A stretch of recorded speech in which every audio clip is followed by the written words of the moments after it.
The communication within my work is about this embodied experience. There's this really interesting moment when you're painting or drawing figures within a body. So you're painting or drawing a body, but you're in your own body. Yeah, I mean, so I love the idea of not being born an artist, because I think a lot of times there's this mythology around artists that there's just some sort of inherent genius that gets passed down from the heavens. And I think actually one of the things that makes being an artist so fulfilling as a practice is that it is a practice. It's something that you do over a lifetime, and it's something that is both a combination of acquired technical skills and also just living in the world, and you're always changing with your practice. My art journey really began as a young child, just growing up with a single mom, and she was always working and was doing her best for putting me in various childcare programs that could be somewhat interesting. And I always really gravitated toward art classes. So there was an art park here in Los Angeles called Barnsdale Junior Art Park, and it's at an old Frank Lloyd Wright house, and they had inexpensive art classes. So basically in the summer months when I didn't have school, but my mom still had a full-time job, I would be dropped off there in the morning, and I was just signed up for, she would kind of stagger my art classes, so I always had someone kind of looking out for me. And I really enjoyed that time working in studios. And yeah, so that was kind of my journey was out of necessity, and then it's something that just stuck.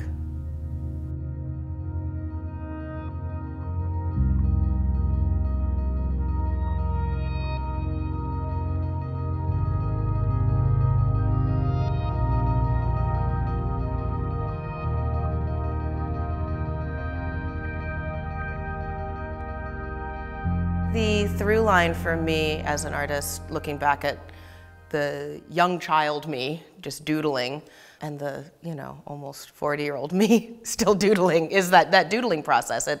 It's that sort of, that kind of hand busy motion, and really just taking whatever was readily accessible. I mean, I find drawing to be such a unique way toward having a path in the arts, because it's something that requires very minimal expense with material, but it also is something where you can really learn a lot of almost old-fashioned methods toward art making. So a lot of my foundational practice was in drawing. I think it's that sort of blend of having some very classical training in drawing, and then with sort of figuring things out as I go along. So having that classical training in drawing is something that is in my paintings with the gestural line quality and the use of figuration and composition, but then it's sort of messed with because I have a relatively newer experience with playing around with paint. I'll use paint in a way that my painter friends are always like, that's a very strange thing you're doing there. But I think it's that combination always. Yeah, taking figure drawing at 12, but then also drawing funny little comics on the side of my notebook in class.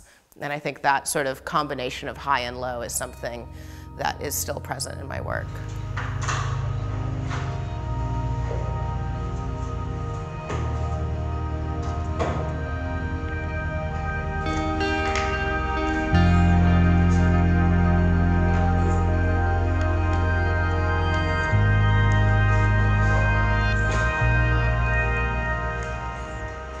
My work is about this embodied experience. And I think a lot of the interest I've had throughout my entire life has been an interest in the figure. And I find that there's this really interesting moment when you're painting or drawing figures within a body. So you're painting or drawing a body, but you're in your own body. I had a teacher early on in high school that was always talking about how when we're looking at a model, because we're drawing from a model, that we should really try to imagine the moments of ease and the moments of stress in the body, and find ways, just using charcoal and line, to render that stress versus that ease as it moves through the body.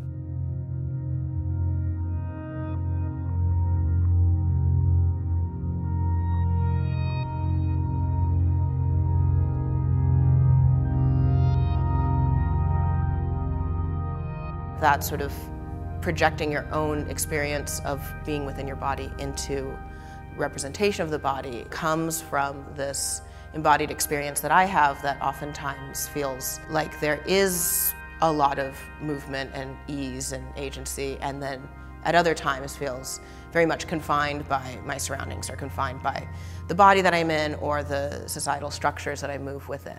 We're constantly oscillating between the desire to be seen and understood and the desire to be an authentic self that is not exactly able to fit into a predetermined set of norms that would make it understandable.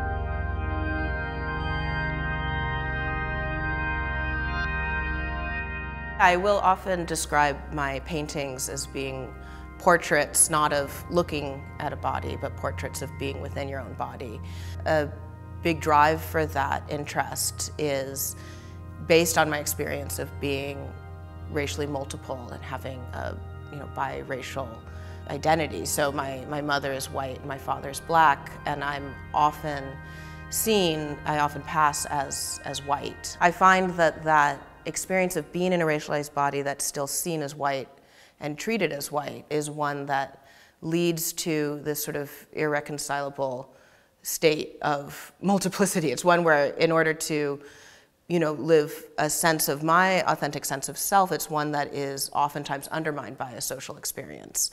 I think oftentimes we have a sense of ourself built through a series of interactions with other people. And if people start to tell you again and again and again what you're being read as or how you're being seen in that situation, that starts to solidify as a sense of yourself. But for me, it's often that when I'm surrounded by white people, that's when I feel most like a person of color. But if I'm in a room full of people of color, full of black people, that's when I feel the most white. And so it's always this very alienating experience to be in a social situation. It's those moments of contrast that bring out this sense of self that's not defined by camaraderie, it's sort of defined by otherness. And that disconnect is something that I've struggled with, but also been curious about. And it's something that I've found a visual language like painting or drawing to be a way of connecting in a more social way to an experience that I found quite alienating. So whether you're someone like me who's queer and biracial and,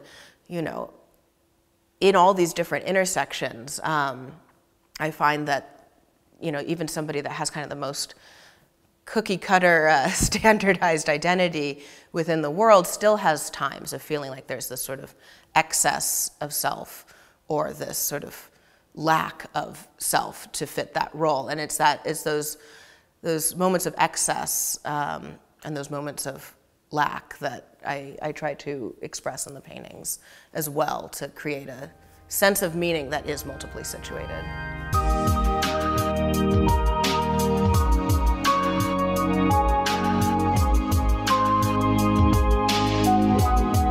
My paintings always start with gestural brushstrokes, and they start in a very abstract space. So I will still to this day have models come into the studio and do figure drawing from live models. Then I take those drawings and I just throw them away, because it's really about practicing this muscle memory of drawing the figure, so that when I approach a canvas, I'm not working from a sketch or from any sort of preconceived idea of what it's going to be. Even if I think I know what it's going to be, almost immediately it's not that.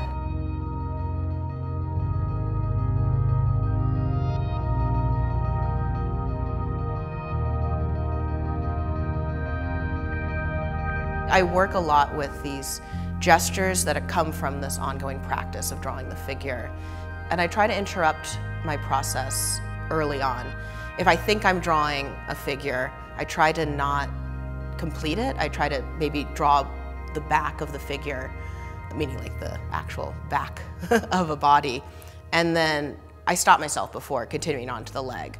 And then I take a look at the work, and it's almost like looking at images in clouds or cracks on the ceiling, It's pulling images from abstraction, and so I try to challenge myself to complete the figure in a way that maybe I didn't start off doing. So maybe the back actually makes more sense as a leg, and now it's a leg and it needs to have a torso attached to it. So then I start to do that, and so it's really this back and forth between an intended mark and then what's actually happening. I'm also contending with things like drips that would be unexpected, or a paintbrush being loaded with paint but not quite enough paint, so it runs out of paint halfway through, or I stumble and there's a little stutter in the gesture. It's all these unexpected moments that I try to really look at as being opportunities for a pivot in a sort of set of predetermined motions that are from a very practiced hand. So really from there, the figures start to take shape.